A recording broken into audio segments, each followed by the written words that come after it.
Good morning, Michael here, and today our meditation comes from Psalms 45, and I'm just going to read the first 7 verses. But this is a most beautiful psalm. It's like a stanza of adoration and salutation of our Lord Jesus Christ. Oh, really beautiful to behold, even if it does take some understanding. So the psalmist writes, "My heart is inditing a good matter. I speak of the things which I have made touching the king.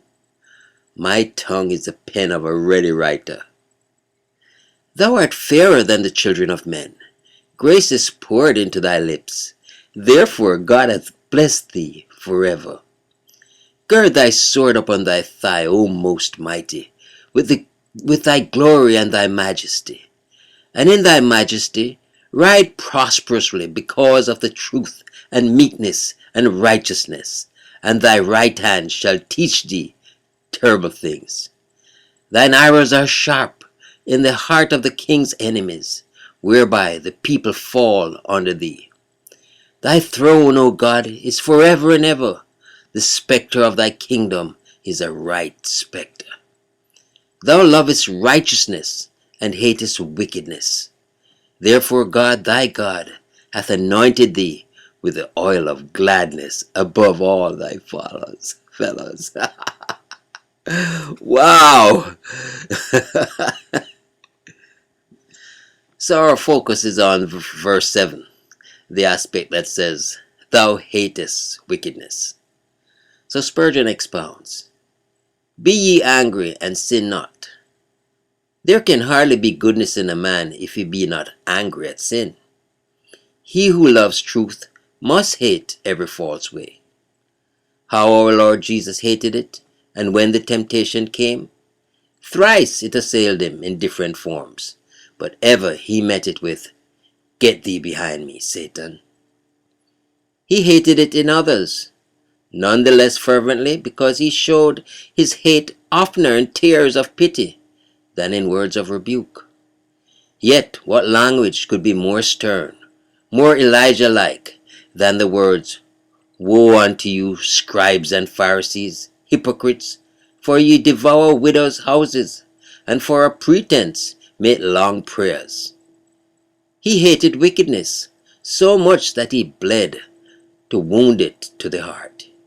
He died that it might die. He was buried that he might bury it in his tomb. And he rose that he might forever trample it beneath his feet. Christ is in the gospel, and that gospel is opposed to wickedness in every shape. Wickedness arrays itself in fair garments and imitates the language of holiness. But the precepts of Jesus, like his famous scourge of small cords, chase it out of the temple and will not tolerate it in the church.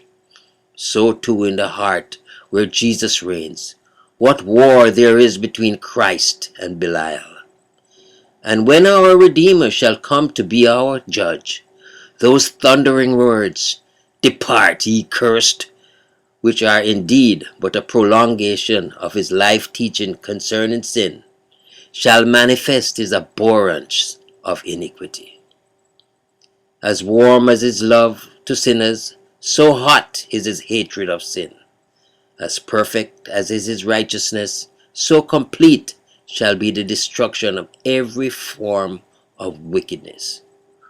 O thou glorious champion of right, and destroyer of wrong, for this cause hath God, even thy God, anointed thee with the oil of gladness above thy fellows." Wow.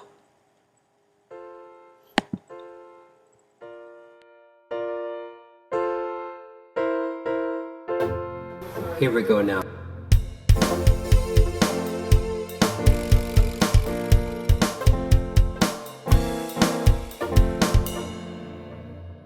Yeah, baby.